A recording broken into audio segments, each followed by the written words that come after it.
आ जाएंगे सभी साथी क्लास में। कैसे हैं आप सभी लोग? उम्मीद है आप सभी लोग अच्छे होंगे।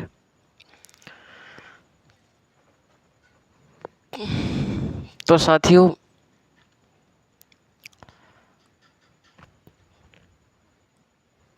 हमारी जो क्लास चल रही है राजनीतिक विचारधाराओं में, हम लोग भारतीय राजनीतिक चिंतन देख रहे हैं, प्राचीन भारतीय राजनीतिक चिंतन देख रहे हैं। और उसमें भी हम लोगों ने मनु का जो चैप्टर है उसको समाप्त किया है। मनु जो चिंतक हैं उसको समाप्त किया है। आज हम लोग देखेंगे कौटिल्य को। किसको देखेंगे? कौटिल्य को आज हम लोग देखेंगे। ठीक है भाई साथियों, हाँ या ना? चलिए, बहुत बढ़िया। मैं आपको बता दूं कि मैंने कभी कभी क्या होता है, मन होता है कि भी कुछ कोई क्वेश्चन पूछ लिया जाए आपसे होमवर्क में। तो आपसे मैंने क्वेश्चन पूछा था कि मेरे साथी मुझे ये बताएंगे कि भाई एक कथन मैंने आपको दिया था कि निम्न में से किसका कथन है कि ईश्वर ने मानव का निर्माण नहीं किया। ईश्वर ने मानव का निर्माण नहीं किया, बल्कि मानव ने ही ईश्वर का निर्माण किया है। तो मैंने आपको बताया था भाई, तमाम मूर्तियों के बारे में बताया था। मैंने आपको स्टेथोस्कोप से एक उदाहरण देकर के समझाया था कि एक रील वायरल हुई थी, उसमें मैंने आपको बताया था, है ना? साथियों देखिए, मैं सवाल पूछूं, आप गलत जवाब दें, कोई बात नहीं, सुधार करेंगे, हम भी सुधार करेंगे, आप भी सुधार करेंगे। लेकिन अगर पेपर में गलत हो जाए तो भाई साहब बात खराब हो सकती है। इसलिए कि जो भी चीज़ पढ़ो ढंग से पढ़ें, ढंग से पढ़ें आप लोग। और आप लोग प्रैक्टिस की चिंता ना करें। प्रैक्टिस सेशन में बहुत जल्द लेकर के आऊँगा, क्योंकि जितना मैंने पढ़ा दिया है उतने में से मैं आपको प्रैक्टिस सेशन लेकर के आऊँगा। बिल्कुल भी आप चिंता ना करें। और जो भी अपनी श्रृंखला हैं वो चलती रहेंगी। अब जो अपनी श्रृंखला चलेंगी वो भारतीय राजनीतिक चिंतन पर चलेंगी, और राजनीतिक सिद्धांत अपना पूरा हो जाएगा। एक दो विचारधारा बची हुई है। उसके बाद हम लोग तुलनात्मक राजनीति शुरू करेंगे। तुलनात्मक राजनीति उसे शुरू करेंगे। तो अपनी दो श्रृंखला चालू होंगी, एक तुलनात्मक राजनीति, दूसरा भारतीय राजनीतिक चिंतन। जब ये दोनों खत्म हो जाएंगे तो हम लोग उसके बाद कुछ और डिसीजन लेंगे, क्योंकि जो नेट में साथियों पॉलिटिकल साइंस को 10 यूनिट में बांटा गया है, 10 यूनिट में, 10 इकाइयों में। ठीक है, तो बहुत जल्द मैं कोशिश करूँगा कि जल्द से जल्द आपको डेली बेस क्लास दी जाए, जिससे कि आपका भी सिलेबस कवर होगा। ठीक है, तो साथियों अगर आप लोगों ने दामन थामा है हमारा, तो बिल्कुल आप धैर्यपूर्वक तैयारी करते रहें। देखिए, आप लोग कहते हैं ना, ये जो तैयारी होती है ये कछुए की रफ्तार से करनी चाहिए। खरगोश की रफ्तार से तैयारी करोगे तो कहीं ना कहीं धोखा खा जाओगे, सवाल सॉल्व नहीं कर पाओगे, या फिर भाई साहब समझ नहीं पाओगे कोई चीज़ के लिए। तो मैं आपको प्रैक्टिस सेशन भी कराऊंगा, सब कुछ कराऊंगा। आप लोग धैर्यपूर्वक विश्वास बनाया तो आप लोग तैयारी करते रहें सही से। ठीक है भाई, और आप लोग कमेंट में बता दिया करें कि क्लास का ओवरव्यू आप लोग दे दिया करें कि सर आपकी क्लास कैसी लग रही है। ठीक है भाई, और अपने जो आपके साथी हैं उनको जोड़ने का भी प्रयास करें। और जब आपका सिलेक्शन हो जाएगा, आपका एग्ज़ाम निकल जाएगा, फिर आपके सहारे से भी हमारे चैनल से लगभग 8 से 10 बच्चे और जुड़ जाएंगे कि भाई हम भी यूनिवार्य सर जी से पढ़ेंगे। समझे साथियों, इस समय हमारे पास संसाधन की कमी है, इसलिए हम लोग लाइव क्लास नहीं ले पाते हैं। लेकिन कोई बात नहीं, आप लोग रिकॉर्डेड में भी आपको डाउट वाली बात नहीं रहती है, कोई दिक्कत वाली बात नहीं है। तो मैं आपको बता रहा था कि मैंने एक कथन पूछा था आपसे कि ईश्वर ने मानव को नहीं बनाया, बल्कि मानव ने ही ईश्वर का निर्माण किया है। ये कथन किसका था? तो ये कथन जो था साथी, वो फ्यूरबैक का था, फ्यूरबैक। लेकिन आप लोग आंसर में कार्ल मार्क्स दे रहे थे। याद कीजिए, जब मैं वैज्ञानिक समाजवाद के सिद्धांत पढ़ा रहा था और पहला ही सिद्धांत था द्वंद्वात्मक भौतिकवाद का सिद्धांत। मैंने आपको बताया था कि द्वंद्वात्मक जो सिद्धांत लिया है, द्वंद्वात्मक का जो विचार लिया है मार्क्स ने, वो हीगल से लिया है। और जो भौतिकवाद का जो विचार लिया है वो मार्क्स ने फ्यूरबेक से लिया है। और फ्यूरबेक का एक प्रसिद्ध कथन था कि ईश्वर ने मानव का निर्माण नहीं किया, बल्कि मानव ने ही ईश्वर का निर्माण किया। और मैंने आपको वर्तमान रूप में देखते हुए, वर्तमान के उदाहरण देते हुए मैंने आपको बताया होगा। ठीक है भाई, यहाँ ऐसी गलती ना करें। ठीक है भैया, चलिए आगे बात करते हैं। आज बात करेंगे हम लोग कौटिल्य पर। कौटिल्य, कौटिल्य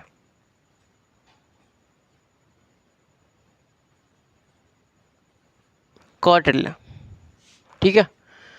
कौटिल्य जो थे, कौटिल्य का जो जन्म माना जाता है लगभग 400 ईसा पूर्व माना जाता है।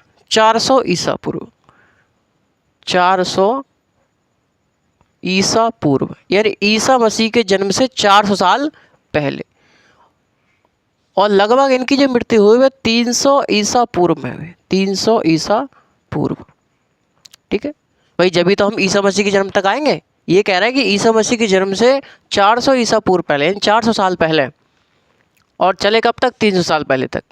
यानी जब ये घट करके कहाँ जाएगा, एक पे आ जाएगा, क्या हो जाएगा, ईसा मसीह का जन्म हो जाएगा। उसके बाद जो गिनती अपनी क्या चलेगी, 1 2 3 4 5 6 7 8 ऐसे चलेगी, 2002 2003 2004 ऐसे।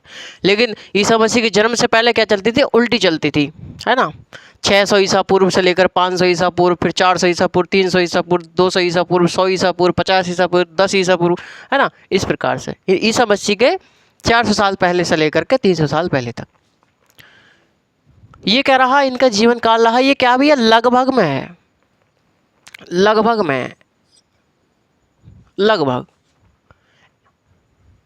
क्लियर बात। ये जो कौटिल्य है, कौटिल्य को अन्य नामों से भी जाना जाता है। जैसे कौटिल्य को चाणक्य भी कहा जाता है, चाणक्य भी कहा जाता है इनको विष्णुगुप्त भी कहा जाता है, इनको विष्णुगुप्त भी कहा जाता है। तो इनको अन्य नामों से भी जाना जाता है, इनको चाणक्य भी कहा जाता है, इनको विष्णुगुप्त भी कहा जाता है। क्लियर है यहाँ तक। चलिए अभी बात करते हैं साथी।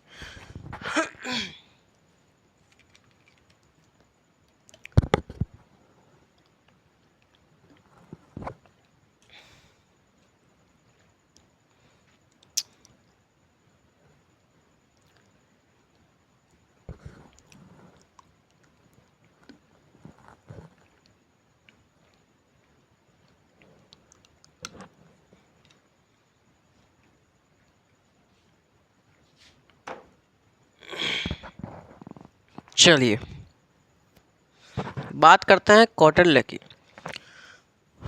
जो कौटिल्य हैं अपने,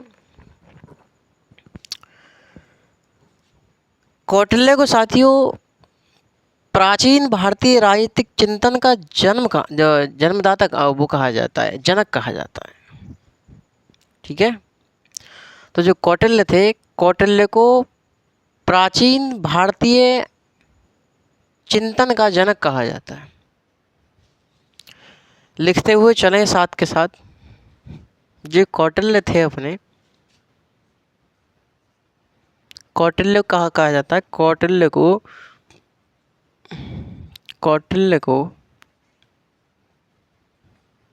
प्राचीन भारतीय राजनीतिक चिंतन का जन्मदाता कहा जाता है।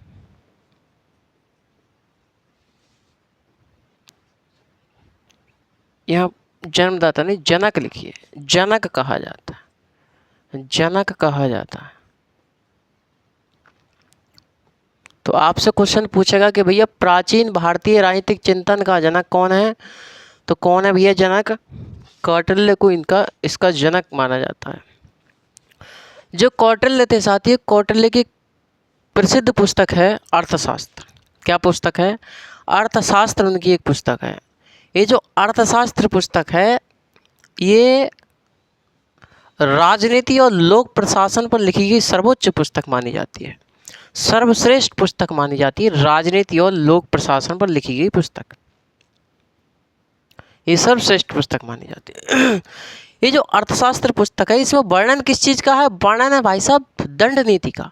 विषय वस्तु किसकी है? इतिहास की है, यानी कि इतिहास के बारे में जानकारी देती है और इतिहास में भी दंड नीति के बारे में जानकारी देती है ये पुस्तक। तो राजनीति और लोक प्रशासन पर लिखी गई सर्वश्रेष्ठ पुस्तक मानी जाती है ये। वर्णन दंड नीति का है, विषय वस्तु इतिहास की है। लिखिए आगे।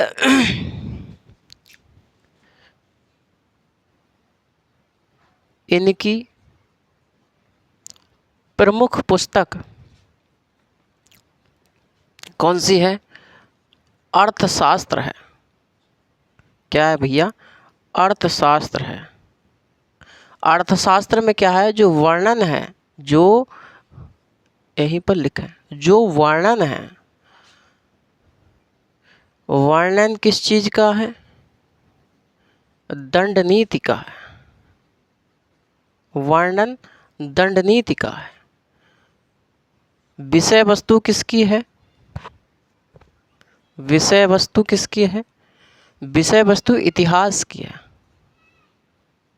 विषय वस्तु इतिहास की है। लेकिन जो अर्थशास्त्र जो पुस्तक है यह राजनीति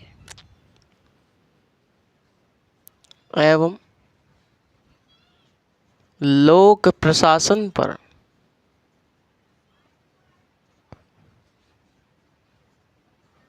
लिखी गई सर्वश्रेष्ठ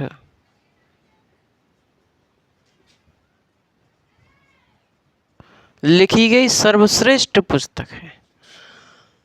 तो अर्थशास्त्र जो पुस्तक है वो राजनीति और लोक प्रशासन पर लिखी गई सर्वश्रेष्ठ पुस्तक मानी जाती है, जिसमें साथियों वर्णन जो है वो दंड नीति का है, विषय वस्तु इतिहास की है, जानकारी इतिहास के विषय में देती है और इतिहास में भी दंड नीति के बारे में जानकारी देती है। जो कौटिल्य थे हमारे, कौटिल्य राजकोष पर इन्होंने अत्यधिक बल दिया है। कौटिल्य ने राजकोष पर अत्यधिक बल दिया है, इसलिए इनकी पुस्तक का नाम क्या पड़ गया? अर्थशास्त्र पड़ा। तो आपसे कोई पूछने लगे कि भैया बताइए कौटिल्य की पुस्तक अर्थशास्त्र का नाम अर्थशास्त्र ही क्यों पड़ा और क्यों ना पड़ा? तो आप क्या बोलोगे कि भाई कि ये जो पुस्तक है इससे पहले जो कौटिल्य थे, कौटिल्य राजकोष पर अत्यधिक बल देते थे। जब कौटिल्य ने अत्यधिक बल राजकोष पर दिया इसलिए इनकी पुस्तक का नाम अर्थशास्त्र पड़ गया। लेकिन ये भाई साहब अर्थशास्त्र की जानकारी नहीं देती है, बल्कि जानकारी किसकी देती है? विषय वस्तु इतिहास की है। वर्णन जो है इसमें दंड नीति का है, दंड नीति का है। लेकिन ये जो पुस्तक है वो राजनीति और लोक प्रशासन पर लिखी गई सर्वश्रेष्ठ पुस्तक मानी जाती है। याद रखेंगे ये बात। क्वेश्चन पूछता है यहाँ से, अरे हाँ या ना, यहाँ से क्वेश्चन पूछता है तो आप लोग ध्यान रखिएगा। क्लियर है भाई? आगे लिखें। कौटिल्य जो थे, कौटिल्य ने राजकोष पर, राजकोष जो राज्य का पैसा होता है, राजकोष पर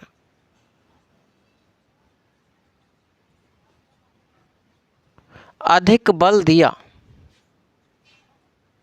इसीलिए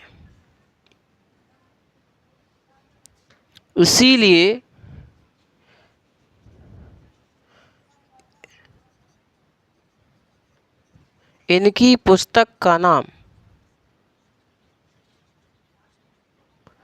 अर्थशास्त्र पड़ा।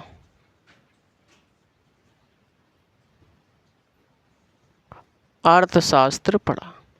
तो इसीलिए इनकी पुस्तक का नाम क्या पड़ गया? अर्थशास्त्र पड़ गया। जो अर्थशास्त्र पुस्तक है साथियों, अर्थशास्त्र जो पुस्तक है वो गद्य और पद्य दोनों में लिखी गई पुस्तक है। लिखिए, अर्थशास्त्र पुस्तक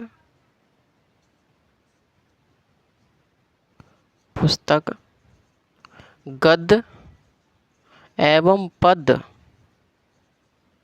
दोनों में लिखित है। दोनों में लिखी गई है, दोनों में लिखी गई है। ये गद्य में भी लिखी गई है और पद्य में भी लिखी गई है। क्लियर है यहाँ तक? अर्थशास्त्र पुस्तक में साथियों 15 अधिकरण बताए गए हैं, 15 अधिकरण बताए गए हैं और 180 प्रकरण बताए गए हैं, 180 प्रकरण बताए गए हैं। 150 अध्याय हैं इसमें, 150 क्या हैं? अध्याय हैं।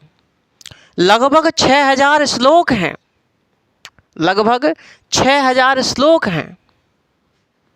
18 तीर्थ हैं, 18 तीर्थों का वर्णन किया गया है। 26 अध्यक्षों का वर्णन किया गया है।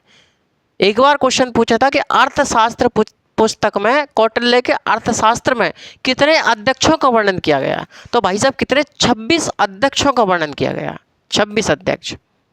ये क्वेश्चन पूछा गया है, ध्यान रखिएगा, यहाँ से क्वेश्चन पूछता है। क्लियर यहाँ तक? चलिए लिखें भाई, कौटिल्य के अर्थशास्त्र में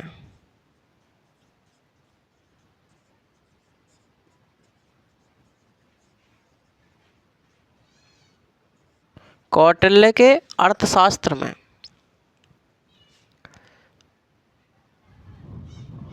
15 अधिकरण,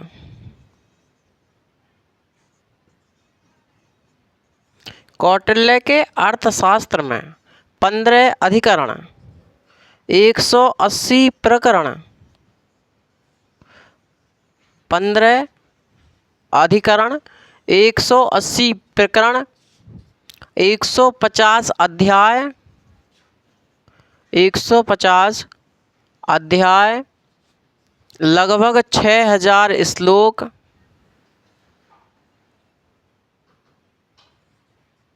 लगभग 6000 श्लोक, ठीक है भाई, और 18 तीर्थ, 18 तीर्थ और 26 अध्यक्ष, 26 अध्यक्ष। जो कौटिल्य का जो अर्थशास्त्र है इसमें 15 अधिकरण हैं, 180 प्रकरण हैं, 150 अध्याय हैं, लगभग 6000 श्लोक हैं, 18 तीर्थ हैं और 26 अध्यक्षों का वर्णन किया गया है। अध्यक्ष आदि का उल्लेख है, का उल्लेख है, का उल्लेख है। पूरा मौर्य प्रशासन जो है, मौर्य काल जो है वो अर्थशास्त्र पर ही क्या है, अर्थशास्त्र के ऊपर ही चलता है, अर्थशास्त्र के अनुसार ही चला पूरा मौर्य प्रशासन। तो मैंने आपको कितनी बात बताई अब तक? अब तक मैंने आपको बताया कि भैया कौटिल्य जो थे, कौटिल्य को चाणक्य, विष्णुगुप्त आदि के नाम से जाना जाता है। कौटिल्य को क्या कहा जाता है? प्राचीन भारतीय राजनीतिक चिंतन, प्राचीन भारतीय राजनीतिक चिंतन का क्या कहा जाता है भाई साहब? जनक कहा जाता है। क्लियर है यहाँ तक? इनकी जो प्रमुख पुस्तक है वो क्या? अर्थशास्त्र है। अर्थशास्त्र जो पुस्तक है वो राजनीति एवं लोक प्रशासन पर लिखी गई सर्वश्रेष्ठ पुस्तक मानी जाती है। इसमें जो वर्णन दिया गया है वो दंड नीति का दिया गया है, विषय वस्तु इतिहास की है। विषय वस्तु किसकी है? इतिहास की है। इसी वजह से साथियों भारतीयों की क्या होती है? भारतीयों की आलोचना होती है कि भारतीयों को चिंतन का अनुभव नहीं था। भारतीय जो थे, भारतीय संपूर्ण चिंतन मिला जुला कर करते थे। जैसे कि अर्थशास्त्र है, इसमें वर्णन किसी और चीज़ का है, विषय वस्तु किसी और चीज़ की है, किताब किसी और चीज़ की है ना? तो इसकी इन भारतीयों की आलोचनाएं भी हुई। जैसे पाश्चात्य वेस्टर्न पॉलिटिकल थिंकर थे, उन्होंने कहा कि भारतीयों को चिंतन का अनुभव नहीं था, भारतीयों में क्रमबद्धता और वैज्ञानिकता नहीं थी। अर्थात भारतीय सभी विषयों को मिला जुला कर पढ़ते थे, इतिहास को, नीति शास्त्र को, अर्थशास्त्र को, राजनीति शास्त्र को, इन सब को मिलाकर के एक साथ पढ़ते थे भारतीय। इसलिए भारतीयों की आलोचना हुई कि भारतीयों में क्रमबद्धता और वैज्ञानिकता नहीं थी। इसी वजह से साथियों भारतीयों को राजनीतिक चिंतन का जन्मदाता नहीं कहा जाता। राजनीतिक चिंतन का जो जन्मदाता कहा जाता है वो यूनान को कहा जाता है। क्लियर है बात? तो अर्थशास्त्र पुस्तक के बारे में जाने कि भैया कौटिल्य ने राजकोष पर अत्यधिक बल दिया, इसी वजह से इनकी पुस्तक का नाम क्या पड़ गया, अर्थशास्त्र पड़ गया। क्लियर है। अर्थशास्त्र जो पुस्तक है वो गद्य और पद्य दोनों में लिखी गई है। कौटिल्य के अर्थशास्त्र में 15 अधिकरण हैं, 180 प्रकरण हैं, 150 अध्याय हैं, 150 अध्याय हैं, लगभग 6000 श्लोक हैं, 18 तीर्थ हैं और 26 अध्यक्षों का वर्णन किया गया है। 26 अध्यक्षों का वर्णन किया गया। कौटिल्य ने जो अपनी शिक्षा दीक्षा ग्रहण करी वो तक्षशिला विश्वविद्यालय से ग्रहण करी। कौटिल्य ने अपनी शिक्षा कहाँ से ग्रहण करी, लिखें।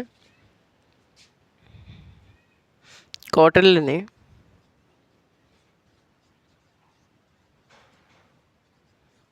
अपनी शिक्षा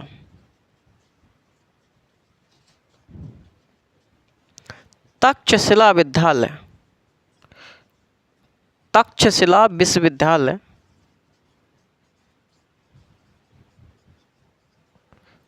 तक्षशिला विश्वविद्यालय से ग्रहण करी।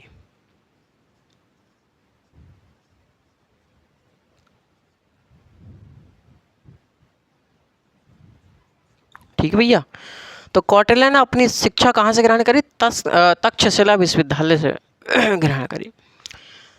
कौटिल्य की जो तुलना की जाती है, कौटिल्य की तुलना अरस्तु से भी की जाती है और कौटिल्य की तुलना साथियों मैकियावली से भी की जाती है। कौटिल्य को अरस्तु के समकालीन माना जाता है। कौटिल्य को क्या माना जाता है, अरस्तु के समकालीन भी माना जाता है, लगभग उन्हीं के आसपास के समय में। तो मैं आपको बताना चाहता हूं कि जो कौटिल्य थे, कौटिल्य की तुलना किस किस से की जाती है, तो अरस्तु से की जाती है और मैकियावली से की जाती है।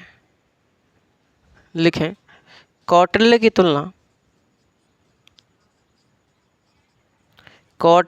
तुलना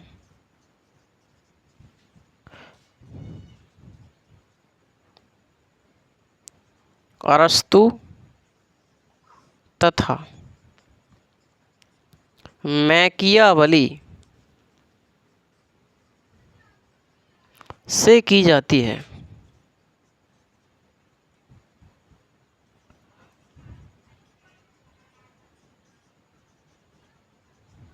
ठीक है भैया। किस किस से, मैकियावली से।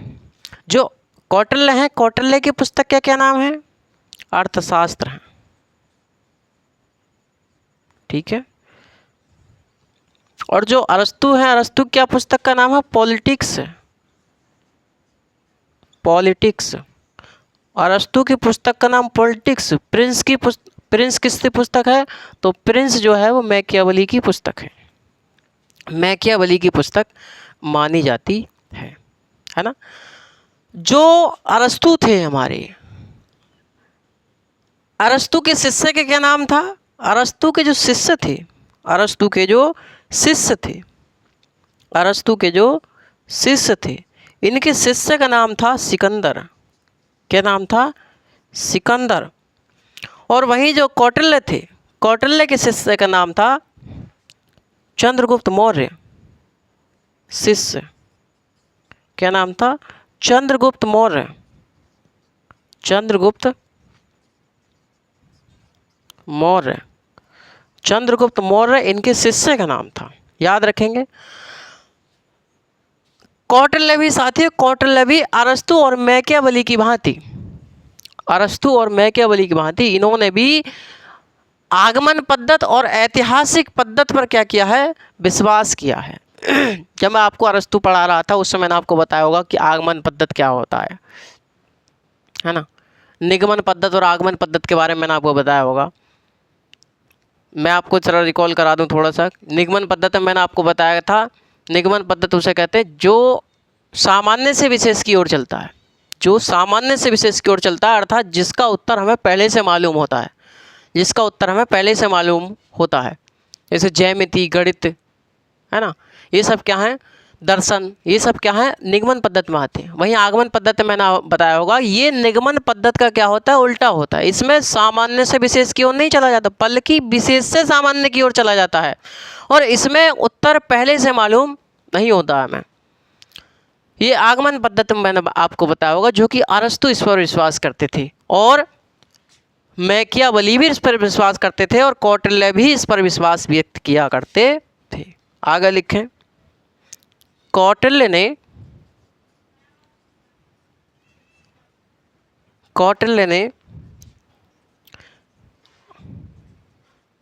अरस्तु तथा मैकियावेली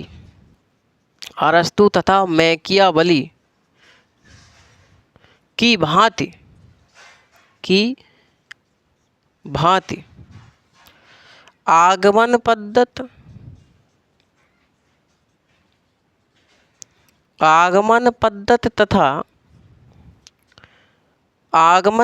तथा ऐतिहासिक पद्धति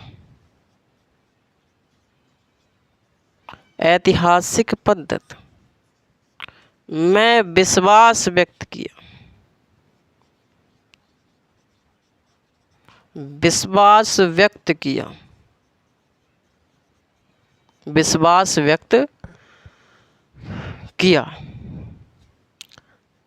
यहाँ तक क्लियर है भाई। जो कौटिल्य थे, कौटिल्य को हम भारत का मैकियावेली भी कहते हैं। कौटिल्य को क्या कहते हैं हम? कौटिल्य को भारत का मैकियावेली कहते हैं। उसी प्रकार मैकियावेली को भी हम इटली का कौटिल्य कहते हैं। याद रखिएगा कि हम क्या कहते हैं कि जिस प्रकार कौटिल्य को भारत का मैकियावेली कहा जाता है, उसी प्रकार मैकियावेली को इटली का कौटिल्य कहा जाता है। यहाँ पर लिखें,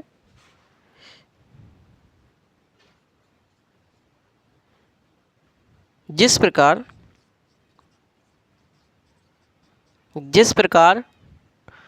कौटिल्य को भारत का मैकियावेली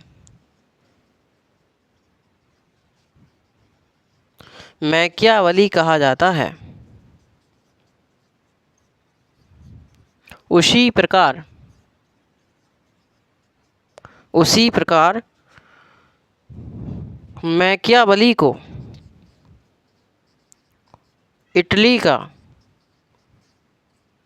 मैकियावेली को इटली का क्या कहा जाता है?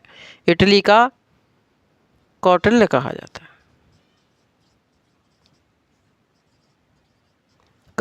है। यहाँ तक याद रखेंगे भी सब बातें? अरे हाँ है ना, क्लियर है भाई?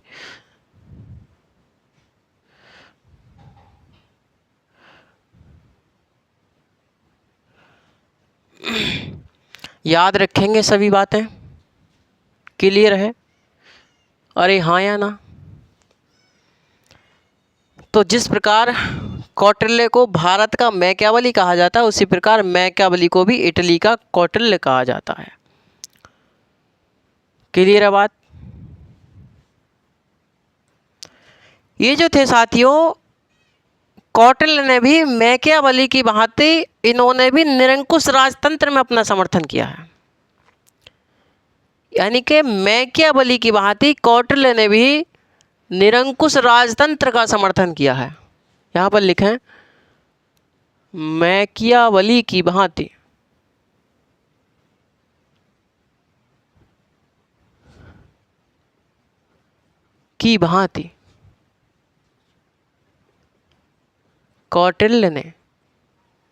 कौटिल्य ने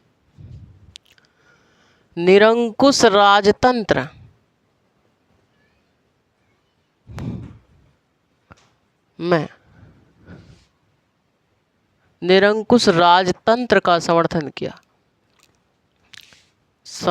किया। यहाँ तक याद रखेंगे सब बातें? तो मैकियावेली की भांति कौटिल्य ने भी निरंकुश राजतंत्र का क्या है? समर्थन किया है। कौटिल्य ने साथियों मैकियावेली की तरह ही इन्होंने यथार्थवाद और व्यवहारवादी राजनीतिक विचारक के रूप में जाने जाते हैं। यानी कि जो कौटिल्य हैं, कौटिल्य को भी हम किस रूप में जानते हैं? कौटिल्य को भी हम मैकियावली, जैसे मैकियावली को जानते हैं हम यथार्थवादी और व्यवहारवादी राजनीतिक विचारक के रूप में, उसी प्रकार हम कौटिल्य को भी व्यवहारवादी और यथार्थवादी विचारक के रूप में जानते हैं। यथार्थ मतलब रियलिज्म, वास्तविकता, सत्यता। ये इंद्रियों के बलबूते पर, अनुभव के आधार पर,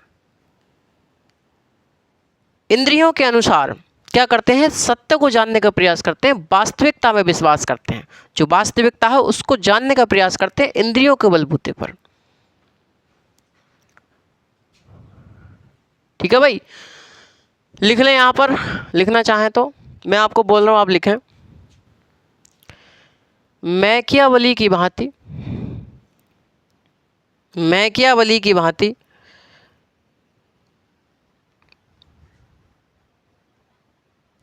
कौटिल्य भी एक यथार्थवादी एवं व्यवहारवादी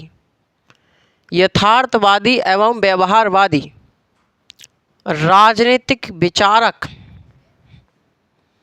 यथार्थवादी एवं व्यवहारवादी राजनीतिक विचारक के रूप में जाने जाते हैं,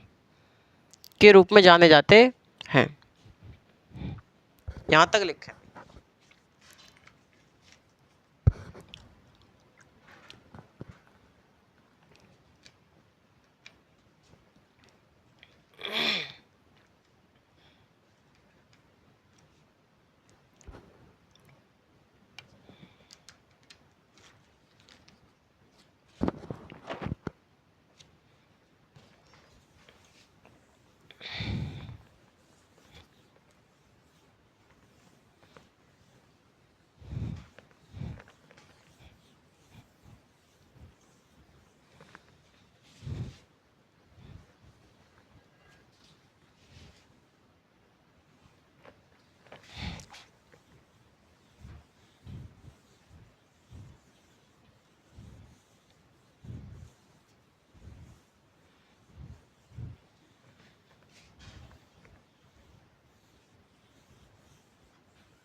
चलिए भाई साथियों,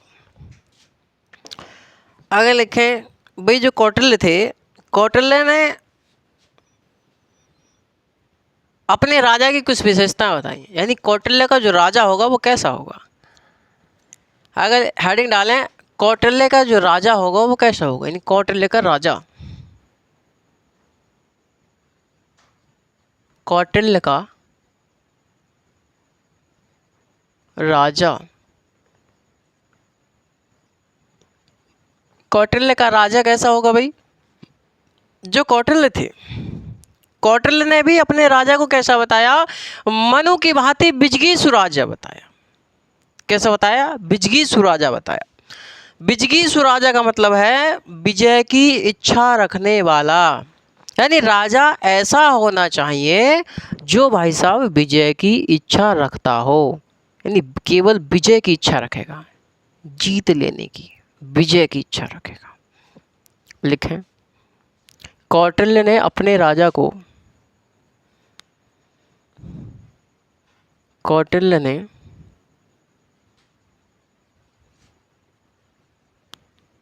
अपने राजा को विजगीसु राजा बताया। विजगीसु राजा कैसा राजा मेरे साथी? तो बिजगीसु राजा बताया। बिजगीसु राजा का जो अर्थ होता है, ये क्या होता है कि विजय की इच्छा रखने वाला।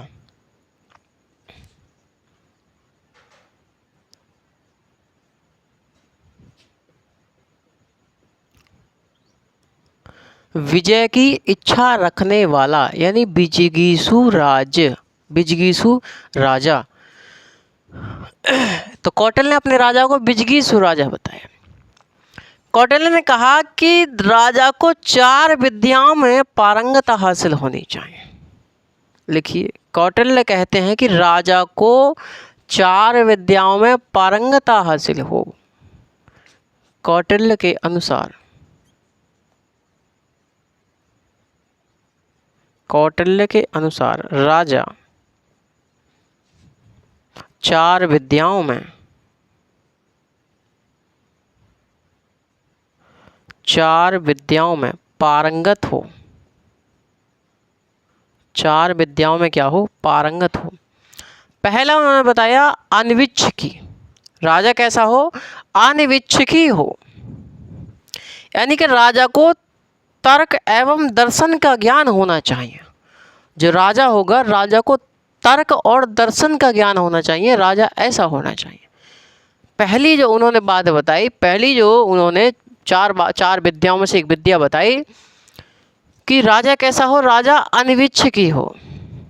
अनविच्छिकी राजा कैसा हो? राजा अनविच्छिकी हो। अनविच्छिकी का मतलब होता है राजा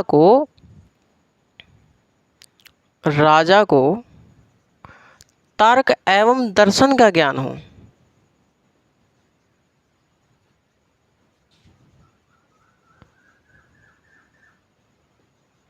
तर्क एवं दर्शन का ज्ञान होना चाहिए।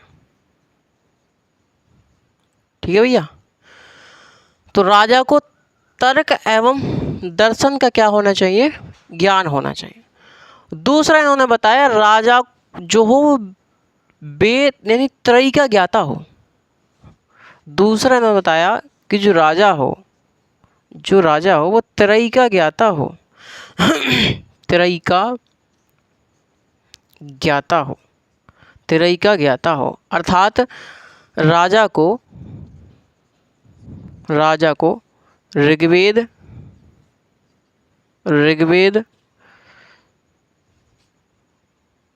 सामवेद एवं यजुर्वेद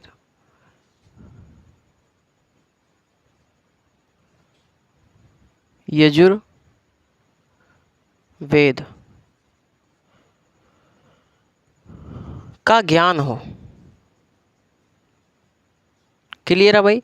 तो जो राजा हो वो त्रयी का ज्ञाता हो, यानी वेद त्रयी में किस किस को रखा गया है? ऋग्वेद, सामवेद और यजुर्वेद को रखा गया है। अथर्ववेद को क्यों नहीं रखा गया? क्योंकि ये तो क्या माना जाता है, इसको हम क्या कहते हैं? भौतिक जगत का वेद कहते हैं। क्लियर है बात? तीसरा इन्होंने बताया कि जो राजा हो ना, राजा वार्ता का ज्ञान होना चाहिए। वार्ता मतलब जो कृषि और व्यापार में क्या होना चाहिए? राजा निपुण होना चाहिए। लिखें, राजा क्या हो? राजा वार्ता का ज्ञाता हो। वार्ता का ज्ञान। राजा को क्या हो? राजा को भैया वार्ता का ज्ञान हो। वार्ता में राजा क्या हो? राजा कृषि एवं व्यापार में निपुण हो। तो कृषि एवं व्यापार में निपुण हो। चौथा, राजा दंड नीति में निपुण हो। दंड नीति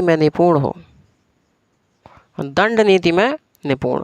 तो राजा का जो उन्होंने चौथा गुण बताया या फिर चौथी जो उन्होंने विद्या बताई, वो बताई कि राजा दंड नीति में निपुण हो, अर्थात शासन कला में निपुण होना चाहिए। राजा क्या हो? शासन कला में पारंगत हो, निपुण हो उसमें। लिखें, राजा शासन कला में पारंगत हो। शासन कला में क्या हो मेरे साथी? शासन कला में पारंगत हो राजा। ये क्या बताया इन्होंने? राजा के 4 विद्याओं में ध्यान रखना चाहिए। राजा को 4 विद्याओं में पारंगत होना चाहिए, ज्ञान होना चाहिए। पहला, अनविच्छिकी होना चाहिए, यानी राजा को तर्क और दर्शन का ज्ञान होना चाहिए, तर्क और दर्शन का ज्ञाता होना चाहिए। दूसरा इन्होंने बताया कि राजा त्रयी का ज्ञाता हो। राजा को ऋग्वेद, सामवेद और यजुर्वेद का क्या हो? ज्ञान हो। वार्ता का ज्ञान हो। वार्ता मतलब कृषि एवं व्यापार में क्या हो, निपुण हो। और जो राजा कृषि एवं व्यापार में निपुण होता है, यह जो राजा साथियों शासन कला में निपुण होता है, वो क्या करता है, अपने शासन का संचालन सही ढंग से करता है। और जो राजा कृषि और व्यापार में निपुण नहीं होता, अर्थात शासन कला में निपुण नहीं होता, वह राजा शासन संचालन का कार्य ठीक से नहीं कर सकता और वह अपने राज्य को अक्षुण्ण नहीं बना सकता। क्लियर बात। दंड नीति शासन कला में निपुण होना चाहिए। क्लियर बात। जो कौटिल्य है साथी, कौटिल्य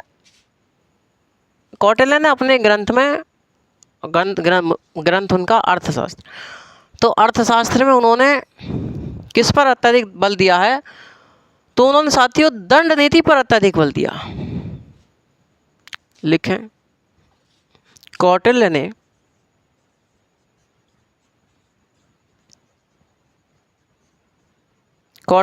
अपने ग्रंथ अर्थशास्त्र में दंड नीति पर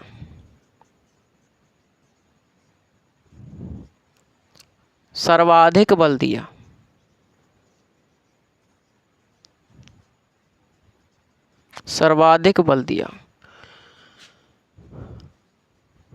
कौटिल्य कहता है कि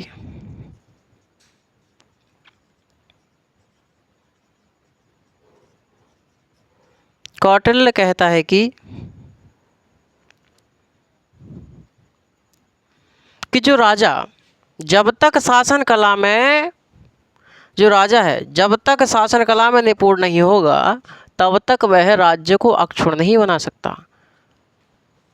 शासन कला मतलब दंड नीति में।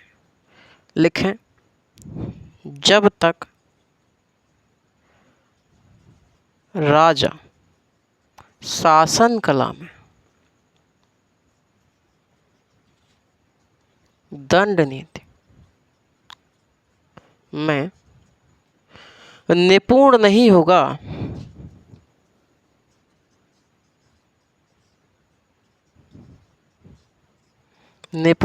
होगा, तब तक वह अपने राज्य को अक्षुण्ण नहीं बना सकता।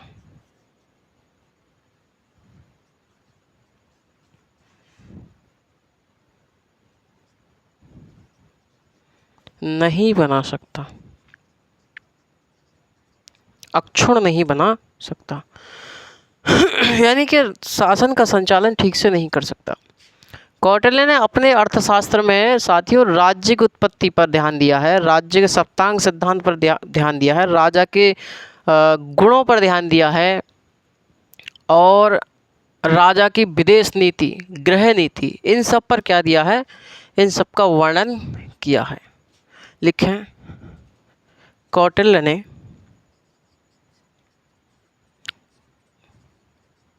अपने ग्रंथ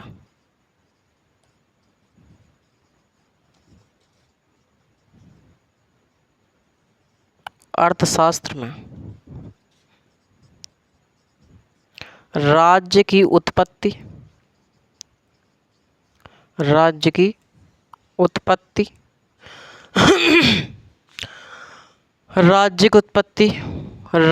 का सप्तांग सिद्धांत, राज्य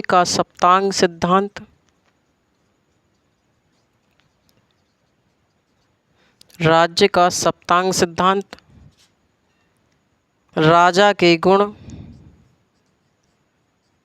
राजा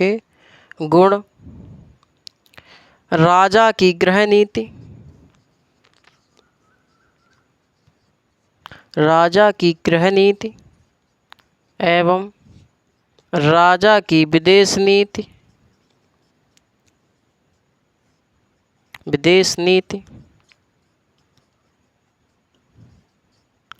आदि का वर्णन किया है।